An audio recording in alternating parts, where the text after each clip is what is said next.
1, 2, 3, 4.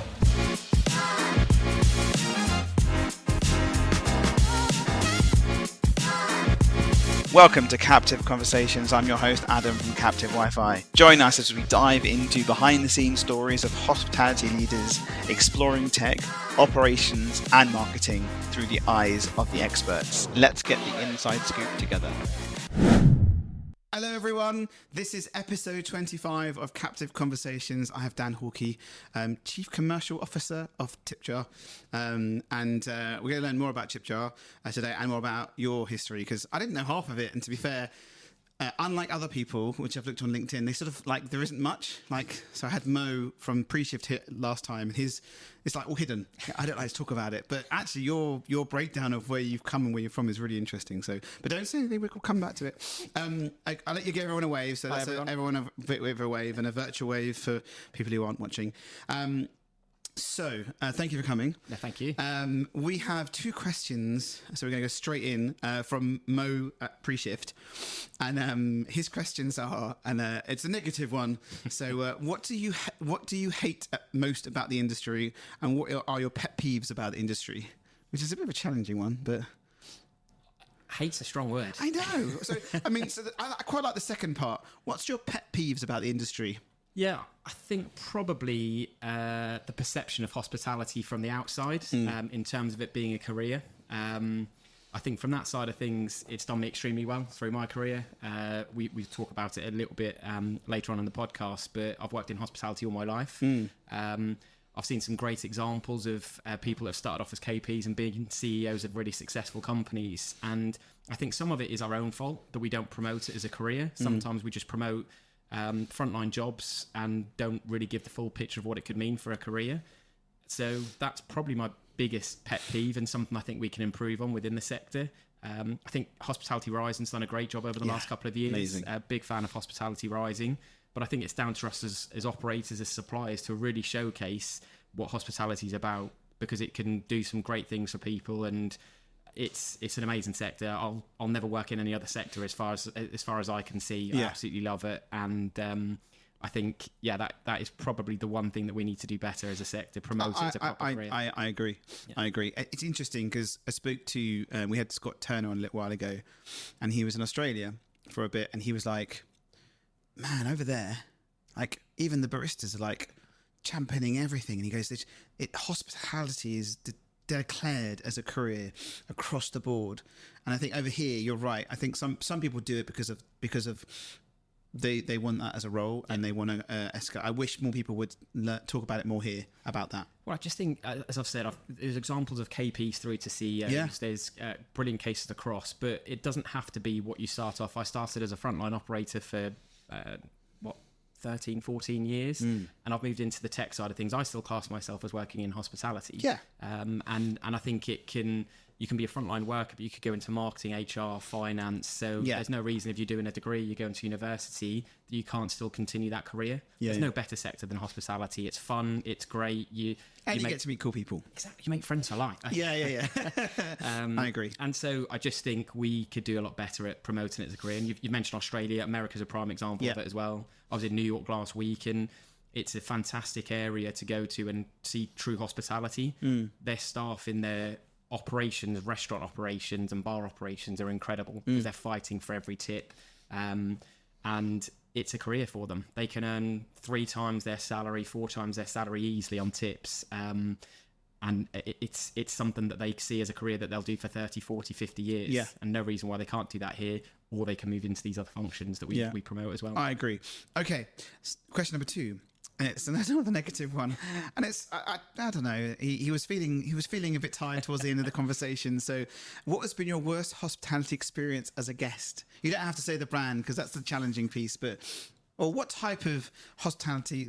I don't know. I feel that Mo needs a bit of a telling off, to be honest with you, and I'm gonna tell him. But he was like, "You keep doing positive things here, so let's talk about the other side." So maybe the most challenging hospitality experience. That's instead of worst. I won't name the brand. There's a brand that I've dined in many a times. I'm a family man. I've got 3 kids, and that's probably a really important factor when you go out. What's going to suit the kids, both from a menu factor. I've got 3 kids that love different types of foods, but also what they can experience in the actual venue. Sorry. It was on silent. Sorry, continue. And yeah, I think there's a particular brand that I loved as a teenager or late teens, going into my early 20s, and I think it lost its way. However, the kids with their different tastes love going to this particular restaurant. But every time I would go there, it would fail to deliver. Yeah. And there's been some incredible people that have gone through that business operationally, marketing-wise, over the years, and they've never been able to rescue that brand to where it was probably nigh on 20 years ago. Yeah.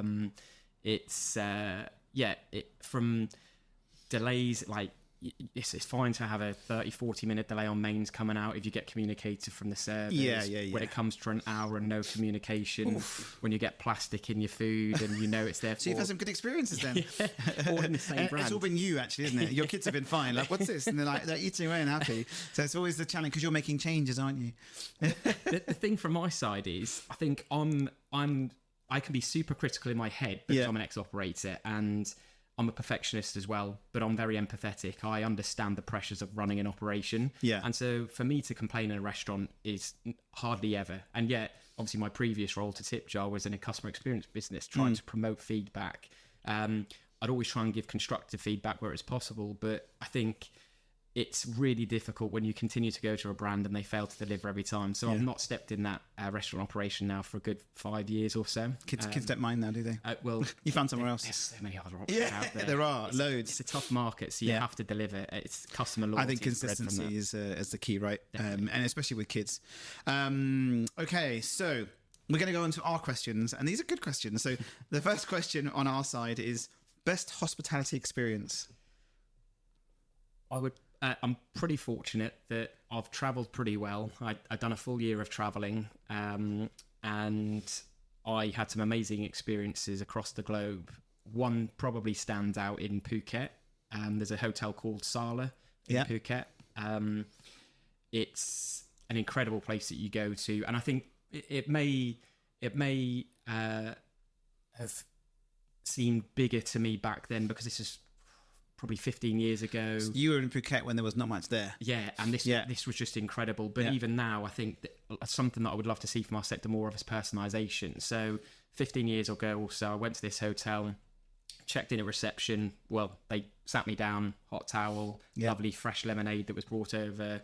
And then they sat down and tried to find out my preferences so they could make sure that the room was catered for that. Oh, wow. Everything from smells through to, so there's soaps and lotions, through to what kind of material I wanted the bedding to be. Really? Yeah. Wow. That was 15 years ago. Yeah, and I was travelling, so I was on a budget. But actually, we flashed out for my birthday. This was, and bedding, pillows. You then go to the room, check in and stuff, and then you've got activities booked. And when you come back in, like turn down service, everything is completely rejuvenated. Yeah. They had a lovely chocolate cake in the bedroom to say happy birthday to me as well. But it was just an incredible room, fantastic features, really personalised experience. So it's the Sala Hotel in Phuket, and I think it's still running. I'm going to write that down, actually, to be fair. But because I will forget, actually, so... And the great thing is I returned about 3-4 years later because of that experience. Yeah. And the great thing is I was on their CRM, on their PMS system. And they checked, these are the things that you ordered last time. We've got your room set up this or ready for you.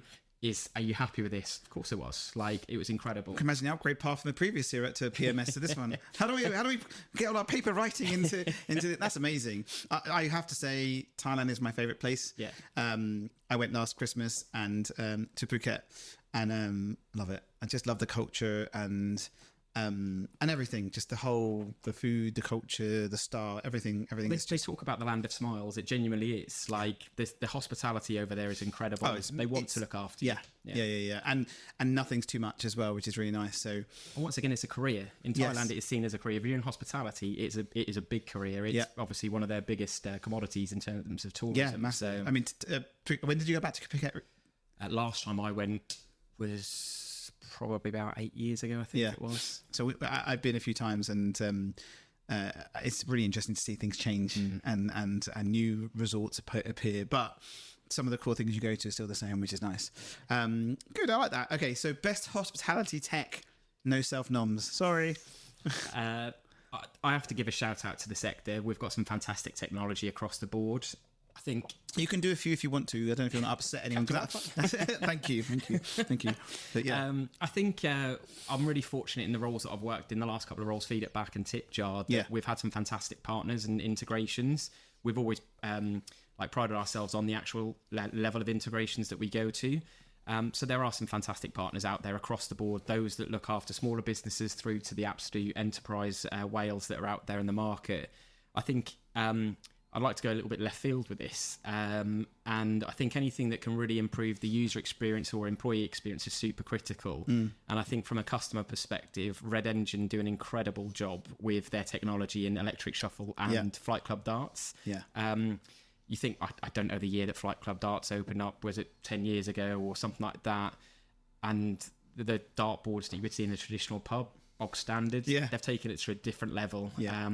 And I'm a big fan of going out for experiences. So when you go into a Flight Club or an Electric Shuffle's probably my favourite actually, in terms of their two brands. But you go there and the technology enhances the experience. Even to the tune now when they're taking photos and videos of the shots that you play and things like that, and you can then put that on your social media. It's very clever. Yeah, I think they do an incredible job. So if you can share something quickly, because you're in the moment, everyone, and then you've blasted it. It's really clever. So back in the day of those little iPads that used to do photo booths and stuff, taking that to the next level. So no, they're great brand and great concept, and I think taking that just over the edge of just traditional, because there is traditional competitive socializing, and then there's the next level. Okay. We're going to go, I keep doing this, we're going to go back in time. So it actually says here, basically what I wrote was your entry into hospitality, how you got involved in the industry, what drew you here. And I put here, I wrote, from hotels to the dark side, ethos and hospitality tech. So where was your first job? Where was the role? What was it? Yeah, so I was a conference and events, or conference and banqueting host, Silver Service. Silver Service? There's lots of, here, I think Lucy did Silver Service. Oh, really? Yeah. And Scott from Auden did Silver Service as well. Scott apparently said he can still do it now. Yeah, and it helps with chopsticks as well, to be fair, just the fact that you can use your fingers in that way. But I can remember my first shift was they didn't let me go rogue straight onto the customers. It was doing bread rolls or potatoes to practice. So I took it home and practiced at home. And I loved it. And because bread rolls, you got to get them. Yeah. So if you can do a bread roll, it's a little bit easier to then start to do the veg or chicken with sauce and. Oh things my like god! That. Yes. So, But it was an incredible starting point. It was at the Hilton Hotel, which was just down the road from me, a 5-minute, 10-minute walk. And at the time, that was it's 22 years. Give or that take was when Hilton Hotel had Silver Service. Yeah. Not like now. No, I don't think anyone does these days. No? It's not needed with the rationale ovens and stuff. Yeah. But it was a great starting point for me. I joined there. To the detest of my sister. My sister was working there because it was a local hotel. She really didn't want to work with her brother. So when I applied for the job, they made sure I was in a different department. She was in the restaurant. I was in conference and events.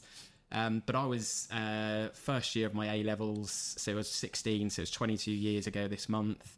And I was doing business studies, economics, maths and IT. I was going to be in an office somewhere. That was going to be my career. I realised a few weeks into my A-levels that probably wasn't what I wanted to do. Yeah. So I dropped a couple of those subjects. I tried psychology and philosophy. Philosophy was not my bag.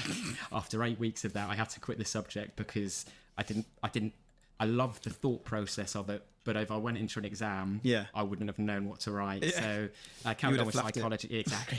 Psychology and economics and maths.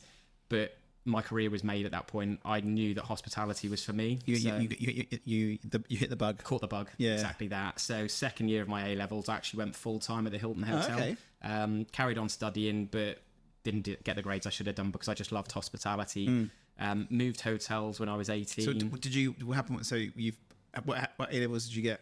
So I got maths. I did get maths, psychology and economics, but not great grades. That's all right. But it didn't matter because all I wanted to do was hospitality. Yeah. So you did all right. As a failback, just in case. Okay, so then from there to... So I moved to Jarvis Hotels, old hotel company.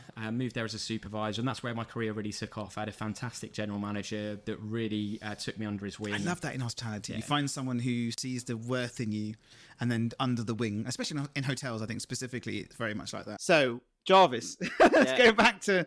So, Jarvis, you moved to Jarvis Hotels. Jarvis Hotels had an incredible general manager there that took me through a number of different roles over 5 years, moved hotels within Jarvis as well, down to Farnham. Got up to deputy GM of a hotel operations manager, looking after reception, housekeeping, food and beverage, kitchen, every function within the hotel. And hotels are underappreciated in terms of their versatility and what you can learn. Bearing in mind that the next hotel that I moved on to had an £8 million P&L just for one hotel. Wow. 4,000 leisure members, a Starbucks within there. It was Village Hotels. Oh, okay. So, I got a village near where I live. Love Village Love Hotels. Starbucks, Great brand. Yes. And so, as I said, I think I got to GM soon after that in different hotel companies.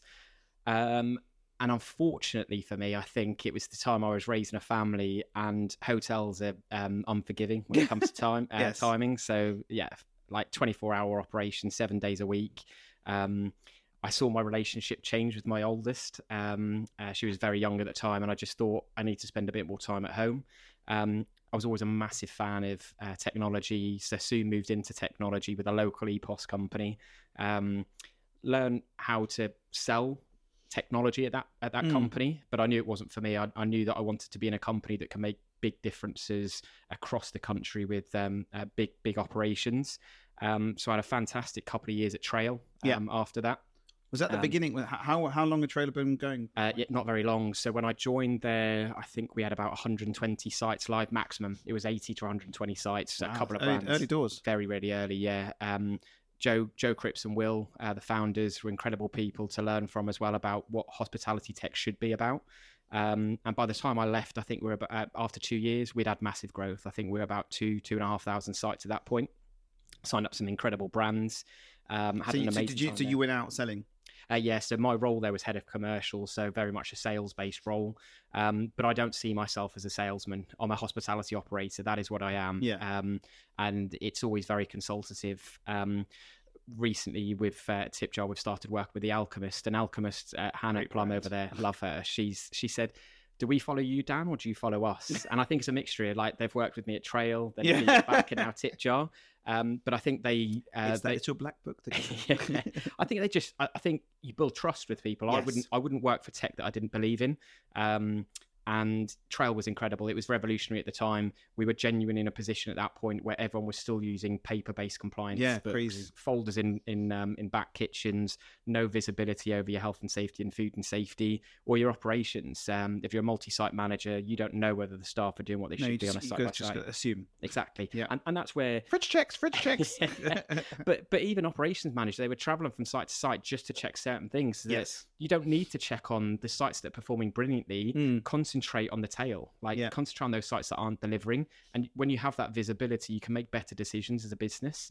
So Trail was incredible. I was there for 2 years. You probably learned quite a bit as well, going from POS to that. Definitely. And speaking to lots of different operators as well. Yeah, and just I think loads. The 4 different technology companies I've worked for on that side of things have done very different things. We've done EPOS in terms of you have to have an EPOS system. One of the first bits of technology you have within a business. Moved on to the compliance area, not the sexiest area, but it was something critical for a business. And then my 2 biggest passions is customer experience, is what I've done for the next 5 years at Feed It Back. You were there for 5 years? 5 years, wow. Yeah. So I moved there as head of commercial director, whatever it was. And then the final 2 years as managing director. And we had fantastic growth at Feed It Back as well. But to do customer experience, and then probably what I love the most is the people experience, because as I said at the beginning of the podcast, I love this sector with a passion, and I want people to see it as a career, and I genuinely believe that we have a big part to play at that Tip Jar, to promote it as a sector that you can earn and do well in. So Feed It Back was incredible. 5 years over there, with the 2 years of COVID in the middle of that. What was that like? Because you had loads of operators still running because loads of QSRs, loads of takeaway, and to get that version of feedback, what was that like? It's a kind of taboo subject to say that COVID helped us. Like, COVID gave us a real big opportunity to still work with operators, but the demands weren't as much because you only had certain pockets of operators still open. So we were able to really nail down on the product at that point to get it to a point that we were very, very happy with. We've done some fundamental changes over that period of time to improve the whole user gave you the experience. opportunity to test bed Exactly. a small environment of people. And when you've got operators that are rightfully so demanding what's right for their business, you try and look after everyone as best you possibly can, but you have less clamour for change at that point. It's just a case, like most businesses are just opening and keeping the lights on when they are open at that time. So we made some big changes.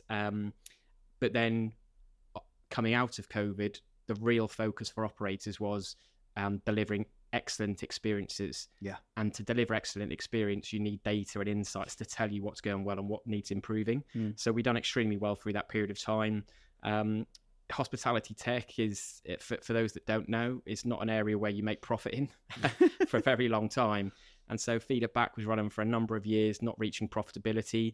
I'm really pleased in the final 2 years that I was there as MD that we reached profitability. Nice. It's hard. It's hard. Very hard. Yeah.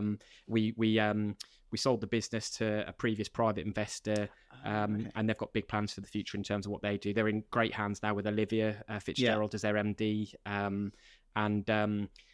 I guess it moves on to Tipjar then. Tipjar and me. How did that happen? Yeah, I mean, long time coming. Yeah. JB. Well, the hooks in ages ago. They're like, I'll reel him in a little bit. Let's let him run on this project, and then we'll slowly pull it in. Well, funny enough, JB, the founder of Tipjar and CEO of Bars for Brewdog, he bought Trail off me. So sold to him back in the day. Yeah, and always had a really good relationship with him. Yeah, we were one of Tipjar's first integrated partners at Feed It Back. Really integral. Like, if you're given great feedback, then you can tip the team. So it's a great integration that we set up there. And probably for a good 2 year,s JB was saying, now's the right time to join Tipjar. I'm not ready yet. Soon. But they've also said if I would have joined at that time, it would have been something that I might have been frustrated with. They were very much early stage startup, and I'd done a lot with Feed It Back, and it was a long time coming, long notice period with Feed It Back as well, but it was something I always wanted to do, and it was about timing. I wanted to get to Feed It Back to profitability. Yes. I wanted to ensure you had your targets to hit what you wanted to do, right? And the people's important. I wanted to make sure I got certain people to certain stages within that business. So it's really, really important to leave a legacy. Can I ask a question? Because you were at Feed It Back quite a while.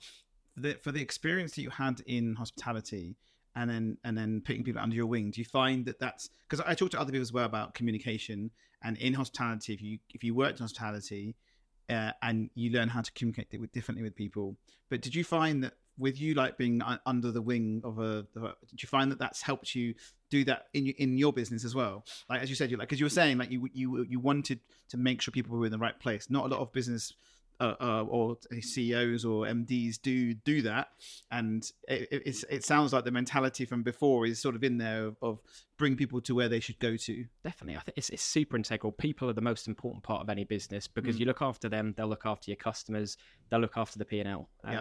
So it's super important to look after the teams. And that's a big reason why I've joined Tipjar. In terms of the company culture is great, but actually what we're doing for the sector.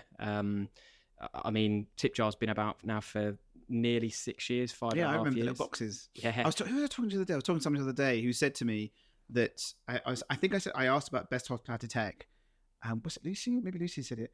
I don't remember who he said it now, but they were like, the most memorable tech that they remember being at most places, because like salons as well, is a Tipjar box. Well, from back in the day, from the box before integrations, there was just a box, right, and you just tap it and off you go. Simple. And even before that, QR codes. I mean, we were founded in 2019. A few months later, COVID hit. But we were still able to function at that point. But in the same way that the best technology companies do, they understand the market. So Tipjar was giving it away for free to help operators through that. Same for Feed It Back. We didn't charge anyone through COVID. We wanted to look after the operators.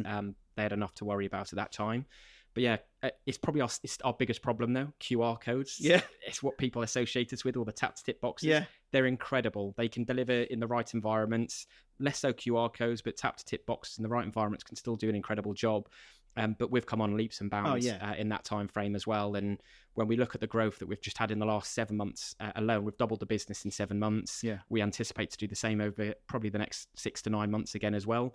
And that's mainly through our Super TRONC product, actually. So talking about TRONC, because I'm not an operator. I work with lots of operators. I've done events in the past, but I'd never really had to deal with I did in the past had to fix an Excel spreadsheet that was linked to 7 other Excel spreadsheet, the TRONC master. So I have seen it. So for us mere mortals, what is TRONC? Yeah. And then we can talk about other bits after it. So go for it. Complex subject. Yeah. Ultimately, to break it down as easy as possible, TRONC is employer received tips. Yeah. Tips that are received by the business. Then it could be in credit card charges, service charge, and it can even be cash taken tips that the employer touches. And then they have the responsibility of distributing that, typically through a TRONC master. Yes. And obviously many a TRONC schemes can be set up to make sure that the right people are earning the right amounts of money through this. Yeah, so I remember, one of my guys who worked for me used to work at Frankie Benny's back in the day. Yeah. So, in the kitchen, not in his other half worked in the front of house. Okay. So she'd obviously make more tips. And we were talking ages ago about obviously the split, so chefs work at X, front of house work at X, and obviously there's cash tips as well. So I guess that allows you to separate with who has what and what goes where. Yeah, and I think it's a bit of a contentious subject, but from my side of things, I'm not a fan of service charge. And I'm saying this, and yet it generates tip jar a lot of revenue. It's fundamentally what we do. But I think why I'm not a fan of service charge is because operationally, I think it's led to complacency. I think team members in traditional TRONC methods are just picking up that paycheck at the end of the month. They don't see the fruits of their labour. They don't see by looking after this table that I'm going to earn X amount. When I was an operator, we looked after that table. We knew we would be earning 5, 10, 20 pounds, whatever it might be, in a tip in your pocket, and you go home, fantastic, or you share it with the team.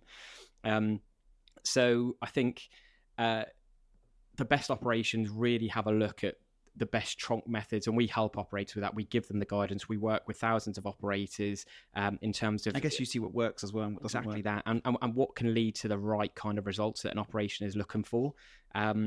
There's some great examples out there in the market of doing TRONC schemes the right way for their business. I'm a big fan of Pizza Express's model. They don't do service charge unless it's for tables of 8 or more. Yeah. Credit card tips or tips that pay via the app, 70% of the tip goes direct to that server. Okay. 30% goes into a pool to be shared out between the rest of the team. Yeah. And therefore, that means that server sees that customer as super important. Yeah. Because that is paying for whatever it is they're going to spend their money on that month. Yeah, I like that. And so therefore, the service levels are intensified when you're in that kind of environment. And that's exactly what you see in New York when I've just come back from there.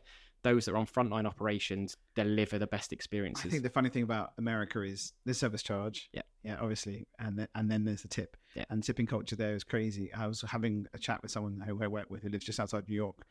And she was saying to me, I had the worst matcha ever. Like I got a matcha and it was terrible. And I gave them the bloody tip. I took money out of my wallet and I gave them the tip. And she was, I left going, why did I do that? And it's just the mentality. It's a given over there. Yeah. And in New York itself, I think the expectation these days is about 25%. Yeah. But I was lucky. The experiences that I had, they deserved that. They were incredible I've been service. to amazing restaurants in New York and above and beyond. Yeah, exactly.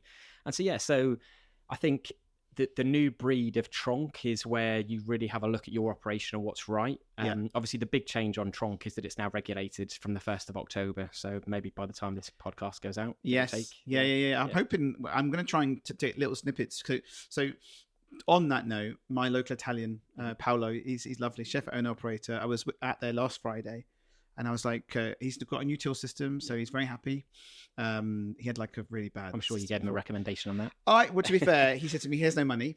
And he said, I need something. And I said, you need something better because this isn't working. Really bad Android tablets everywhere. I don't even know what it was before. And Toast at that point had the deal on still. Mm-hmm. And I made a phone call and I said, look, can you look after him? They were like, well, let's see how much it does. Credit could blah blah blah. Yeah. I let them get on with it. They basically gave him free hardware, which is very nice of them. The deal's not available anymore. This is about 6 months ago. And so he's got one big deal. He's got the order tablets. He's got the payment table. It's great. We're in a local town, right? So I said to him, what are you doing about the new legislation? What are you talking about? If you want to ask me about pasta and how to make pizza and a burrata, I can help you. But what are you talking about? And I was like, the new legislation, what's coming out? He goes, I don't know what you're talking about. So this is an opportunity, really. I want to let people know, and we'll probably take a snippet and post it before. What is legislation? What is it? Because I don't think the government. I mean, listen, I'm not an operator, so I'm not getting the letter that might be sent. But what is what is happening? Two, how do people get by it? Well, not get by it. To what they do about it. And three, what's happening? Is this still working? Yeah, I thought I heard something. Sorry, we've had technology challenges. I'm a bit loud, but yeah. So this has been completely unregulated in the past. Now, and that's basically allowed people like Mr. Blogs, who owns 5 restaurants, to keep all the service charge to himself and not do anything with it, and any tips in his pocket, and then tells everyone else just here's a £5, go home. Exactly. And so we're not here to judge any operation. So we've had operators that have come in and they've taken funds out of the TRONC pot to try and facilitate better working practices, whether it be staff parties, this, that, or the other. Ultimately, the biggest change to this is a regulated market now to make sure that tips are dealt with fairly. And so the two elements is fairness and transparency. Yeah. 100% of tips need to be paid out to the staff and to the staff that have had an impact on service at that particular site. Oh, okay. So because you could set the sum as multi-sites, right?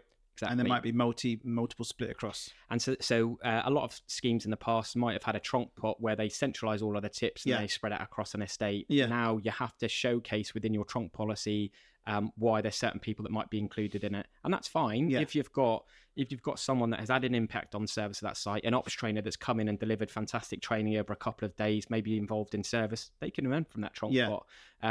But it's about what's right. And so a lot of businesses might say, no, we're not going to do that. We're going to pay that person appropriately for that salary, for the salary for the job that they're doing. We want to award the staff members that are delivering on the front line. Yeah. And that's one of the key things from this is about fairness. It's also a case of making sure that tips are paid out quickly. So in the past, operators might keep back reserve funds. So it might be that December's a booming month. Let's keep 25% of these tips back and we'll pay out people in January, February and March when we're a little bit quieter. That can't be done anymore. You have to pay tips out no later than the month following. So like back in the day, people have the Pringles jar and they stuff in their tips. This is what I say to everyone. Like when I was an operator and I took tips, I was seeing the fruits of my labour at the end of a shift. Yeah. Worst case, it might be at the end of a week when you put it all into a tip jar and you start to spread share those funds out between multiple people. Yeah. Now, traditional methods, payroll pays once a month and therefore people don't see their tips until the end of the month. Yeah, no visibility. And it does impact on employee engagement. It impacts on customer service levels, impacts on upsells because the team members don't see the benefit of it, especially when it's pooled all together and they don't see a direct impact on what they do as an individual. Do you think that's affected the way that people see hospitality and affected people in hospitality of like, oh, well, at the end of the month, I'm going to get X? There's a lot of things that have impacted on our sector. It can't be put down to just one thing. We've had it tough over the last 5 years. It's always been tough. Finding the right people. It's been exacerbated over the last few years with the gig economy, Brexit, inflation.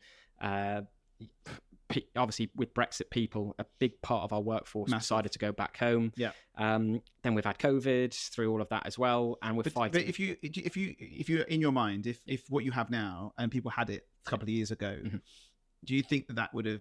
I think people would have stayed either where they're staying and seen the value in it. Yeah, 100%. It would have had an impact. I can't say how much of an impact. Of course. We have a case study with the team at Honestbergs and Tommy. I know you're good friends with Tommy and been on this as well.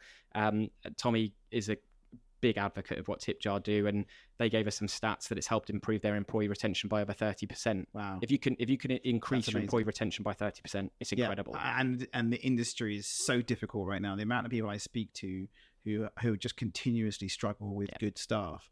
But if you're able to show the value of what you can get, then I think that's And a lot of operators, and this isn't for a TipJar plug here, a lot of operators are changing TRONC schemes to attract the best talent. That's a key thing for them now. Interesting. Yeah, looking at it to say, well, actually, we want to implement a scheme here that's going to actually make people get their tips quicker, Yeah. because we pay out weekly to the team members. I mean, we work with Domino's across their 1,700 sites. We pay out their drivers immediately once they've been tipped via their app. Really? Oh, So wow. instant gratification for the work they've done. That encourages better behaviours. Yeah, massive.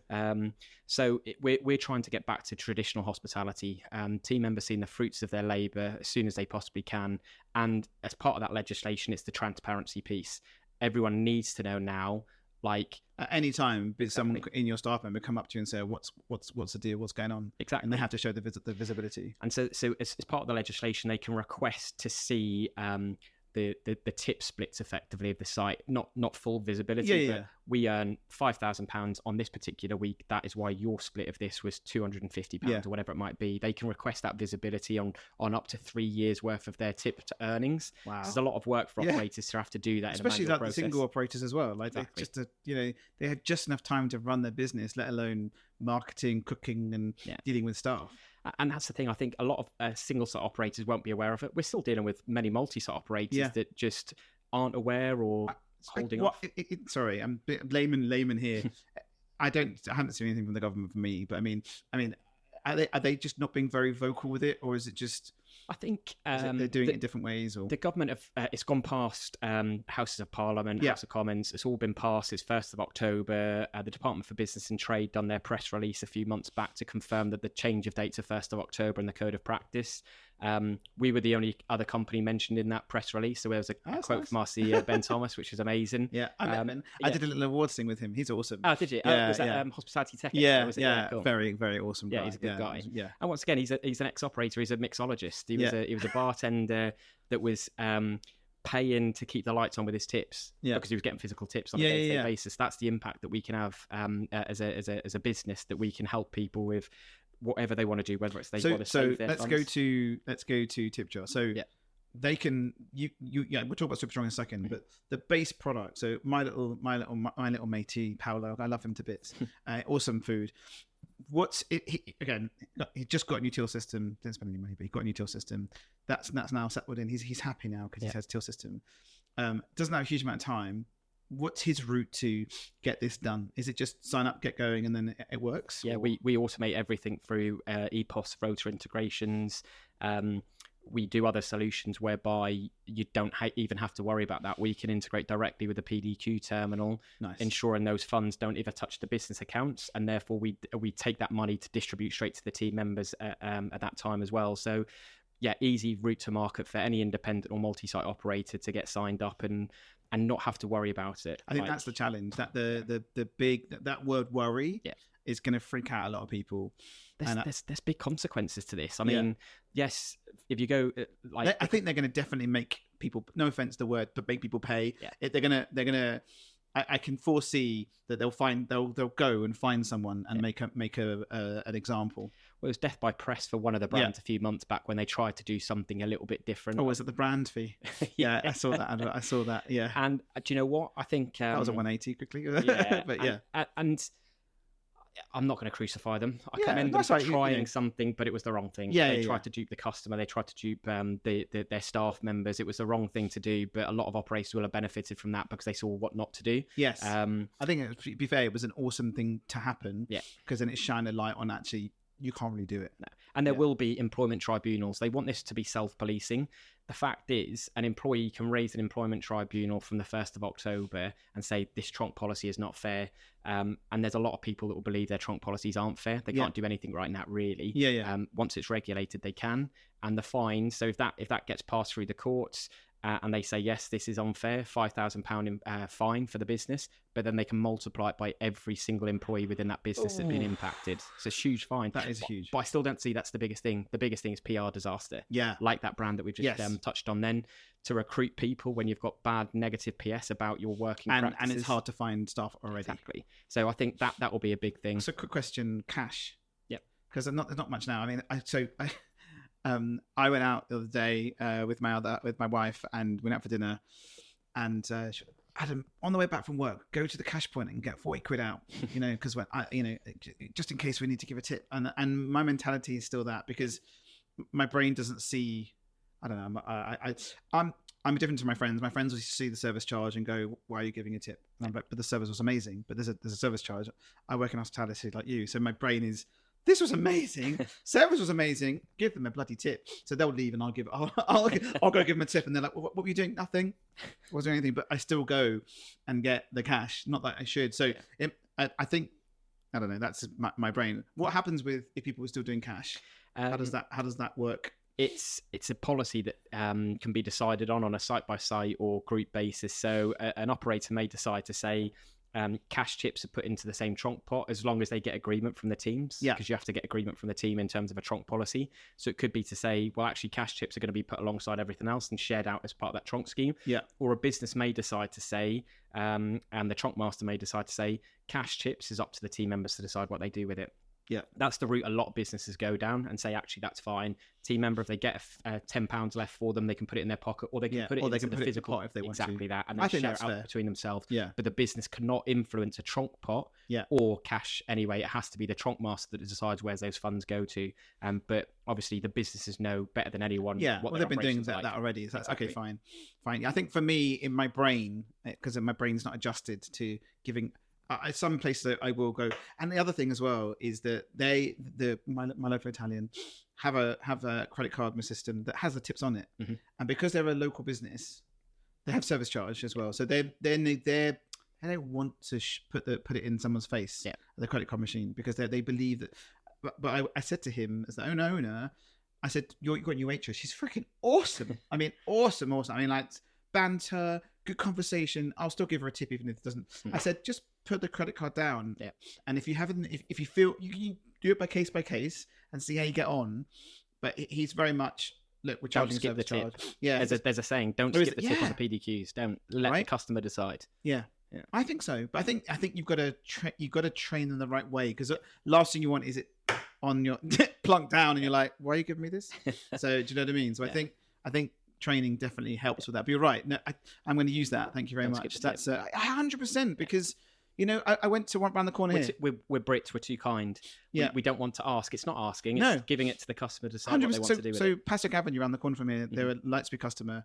And the food's awesome. They do like the Philly cheesesteak stuff. Oh, nice, amazing. And I went in there, and the server, the guy at the server was awesome. It was tiny, and he took the credit card off me. He pressed 0, and I went no. I said, do that again. He goes, what do you mean? Just do it again. And I just gave him like 10%, at that point, because it was only lunch and stuff. But he was awesome. The trick here is get Adam into your business and look after yourself. Yeah, I'll sort it out. But yeah, I think don't skip the tip. I like that. Yeah, you should do some more. Okay, so I was just gonna say the one thing that we haven't touched on in terms of TRONC is there's so many businesses that are still, they have a compliant TRONC scheme and they're paying national insurance on tips. That is a big thing. Yeah. A big thing. Yeah. So we're helping operators actually claw rebates back for the last 6 years worth of national insurance claims that national insurance that they're paid on tips. Yeah. If you have a compliant TRONC scheme, you do not need to pay 13.8% national insurance, and the employee does not need to pay 8%. So we work closely with a guy called Andy Haman, the TRONC advisor. We find this information up when we're obviously speaking to clients. Pardon me. And we'll put them straight in contact with Andy and say, you've got a claim here. Let Andy do the work for you. And he's clawed back millions of pounds for businesses. Yeah, millions. So with the touching on the bit where you deal with all the funds, the business doesn't have to touch it.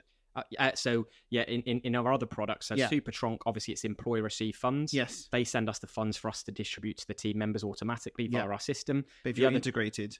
So we do the integration of the EPOS. No. So I meant so for the other pit where it's fully integrated and you're literally like it doesn't, the customer doesn't get it. Exactly. So what we do on all of our other tipping methods is the business never receives those funds directly. It goes into the employee pot, and we just distribute it based on hours worked. We have HMRC clearance on this. These are deemed as cash equivalent tips because we're in a cashless society these days. Yeah. And therefore it could be QR code tipping, it could be the apps, it could be so not only is it a tipping solution, a TRONC product, but you're actually saving the business time and effort, because they're a finance team where the local accountant or whoever it might be doesn't have time to do all of that, or it would just go in the end of the month. But you're able to split that out. And then Super TRONC is you have your scheme, but you're managing the TRONC scheme for it. Yeah, we're their TRONC master, and then you're distributing the funds as well. Exactly, we mitigate their risk of National Insurance and Employment Tribunal, but there were also an employee perks tool, because what we've got here is we're distributing the funds quicker to the team members. They're giving them the transparency, and we've got. So how are they getting the funds? In that they get their tip jar wallet, Yeah. and then they can withdraw on those funds whenever they want. So we get it into their tip jar wallet on a week-to-week basis, and then if they don't withdraw those funds, we automatically pay it into their bank account once a month. Nice. But some big updates coming from tip jar. By the time this gets released, I bought it. Yeah. By the time we get this released, our spend and save products will be out in the marketplace. So we currently pay out tips automatically; they don't withdraw them from tip jar. They will have the ability to save these funds in tip jar continuously month after month and create a savings pot. So they got the pot. Exactly. Or they can spend directly with their tips and earn immediate cash back on that. Yeah. So for instance, you could go into or you could order from Domino's online or in store, and it might say £20 on the terminal. That's what they see. They may not know they're going to get a cash back at this operator, but only £18 gets taken out of their tip jar wallet. So it's an immediate cash back. So it's an employee perk. Yeah. Do what you want with your tipped funds. Oh, that's amazing. But then you can decide actually on the marketplace to say, I'm going to dine here tonight, or I'm going to shop here because I actually get immediate cash back. And as you can imagine, operators want to sign up to this. Massive. And they want to be able to give benefits. And there's loads of other perk boxes out there that are pretty basic and not, I don't think they're great personally, but you can plug into all these sort of perk systems, but when you're using that product, you're able to actually really utilize that. And that's quite nice. There's a pot. It goes. It once again. It's basically what Chris from Tech One. Hi, Chris. He talks about his Pringles pot with stuff to cash. It's basically his Pringles pot stuff to cash. And what it is you're getting more value from the tips that you receive. Yeah. So not only you're receiving the £500 a month of tips, whatever it might be, you're able to get £600 worth of value out of it with the cash back that you're receiving off that, or the discounts that effectively you're getting from it. And you can make a positive change to say, right, this is my pot. If you don't want to do anything with it, because not everyone wants to set up savings. You can take it out, you can spend with it, you do what you want. It's your cash at the end of the day. So So, but for the moment, you're at the end of the month, you're taking it out. Yeah, but most of the time, we see most tip jar users logging into the system 5 times a month. Really? Because they want to see what they're earning on a week-to-week basis. Now they may withdraw it weekly. Is it an app? The app or web browser. Yeah. So it's on iOS or Android.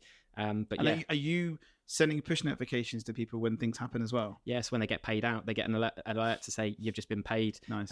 They go into which is why we see so many logins, because they go into there immediately and say, brilliant, have I earned the right amount? Yes, I have. Fantastic. Nice. Do I want to withdraw or keep it in there for a month? So then you talked previously about giving, like, say for example, the trainers come in and so on.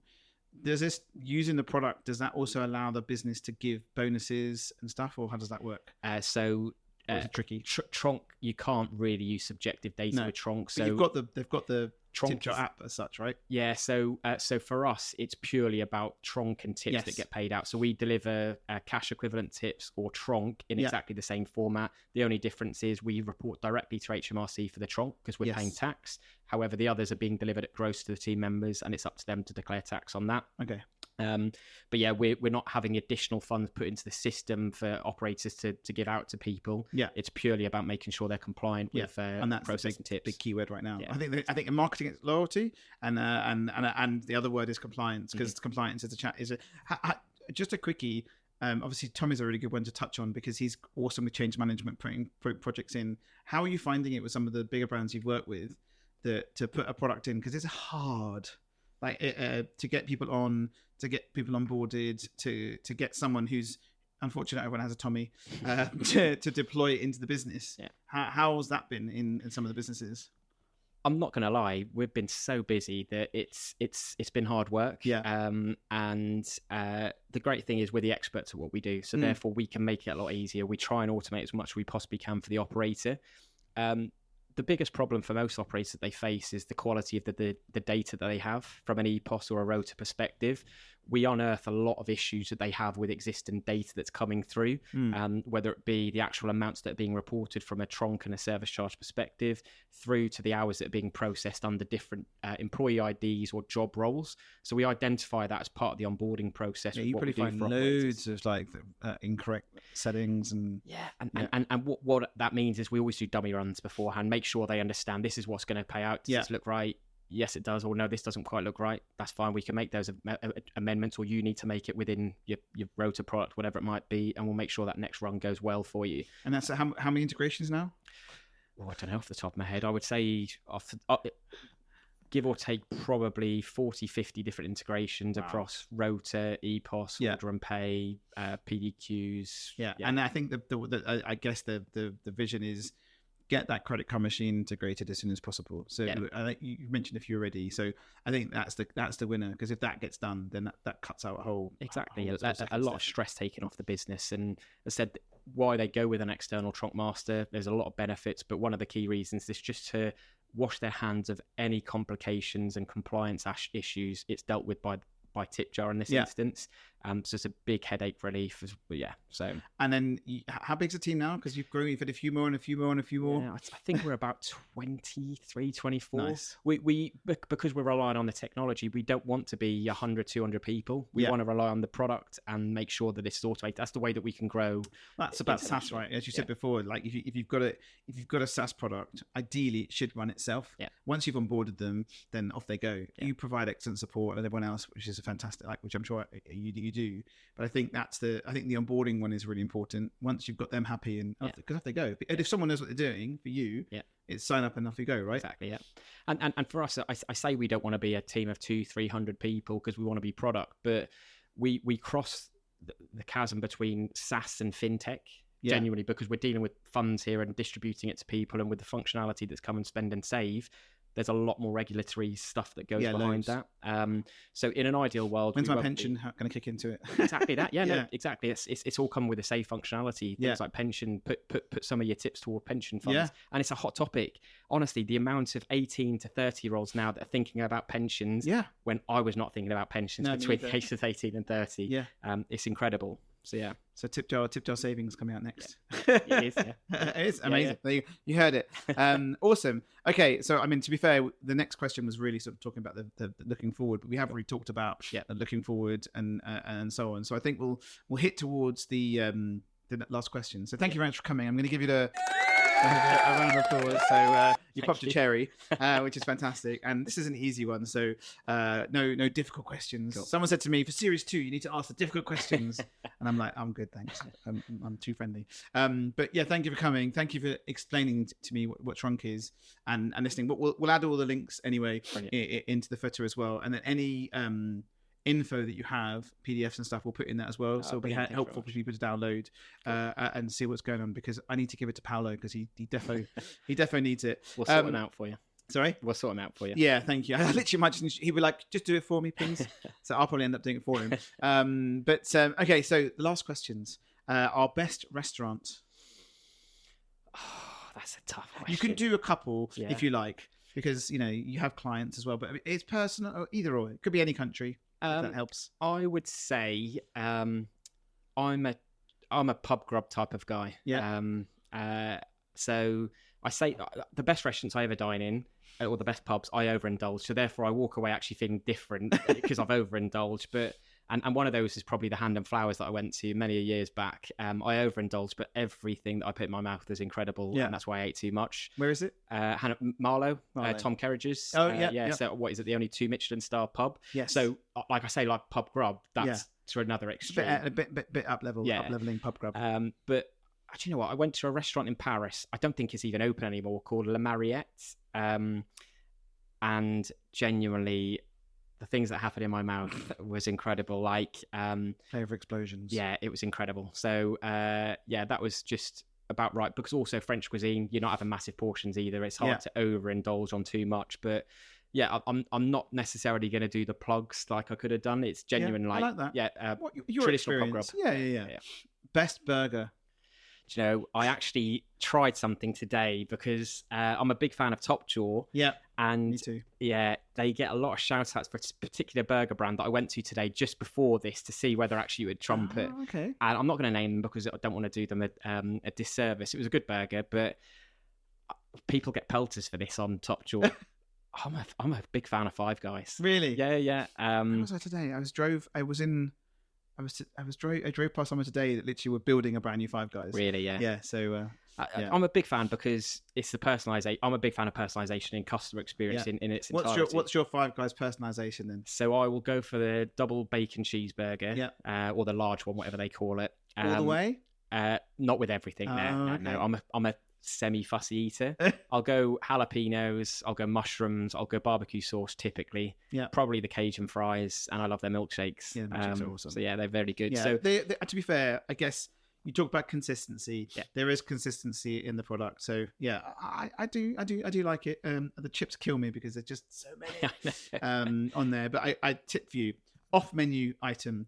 The cheese toasty or the cheese thingy they do really good. You can add a patty into that, and No then way. you can customize it, and it will be cheaper than a burger. Is that right? Off menu. I'll Secret try that menu. one. Yeah, so I think it's like the cheese patty they do, which is basically an upside down bun or such. Okay. Or the bottom of the bottom of a bun. So basically, you normally have it as just cheese, all the way if you want. But you can add a patty in there. Whenever you do that, they look at you and they go, "Oh, he knows the secret method." So you can get that. There you go. The little tip for you.